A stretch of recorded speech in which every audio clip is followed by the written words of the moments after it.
प्रधान मनमोहन सिंग यांचं पत्र फाईलमधून गहाळ झालेलं आहे। पुरातत्व विभागाच्या अधिकाऱ्यांनी दिल्ली हायकोर्टामध्ये ही माहिती दिली आहे। जामा मशिदीला संरक्षित वारसा करू नये अशा आशयाचं पत्र मनमोहन सिंग यांनी पुरातत्व विभागाला दिलेलं होतं। या पत्रामुळे जामा मशिदीला संरक्षित स्मारक करण्यापासून रोखण्यात आलंय। दरम्यान आता हायकोर्टात पत्र गहाळ झाल्याची माहिती समोर आल्यानंतर भाजपाने काँग्रेसवरती आरोप केलेले आहेत। कुठलाही हिंदू मंदिर असेल, बौद्ध किंवा जैन मंदिर, जर ते आर्किओलॉजिकल सर्वे ऑफ इंडियाच्या नियमाप्रमाणे त्यांना नियमाखाली त्यांचं काही तरतुदी असेल तर त्यात कधीही कुठलीही बदल काँग्रेसच्या कुठल्याही सरकारने केला नाही।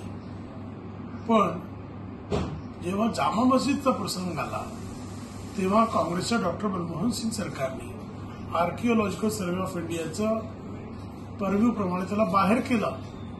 हा काँग्रेसचं जे मुस्लिम तुष्टीकरणचा, मुस्लिम वोट बँक साधण्याचा जे नेहमीचा प्रयत्न असतो त्याचाच एक प्रमाण आहे।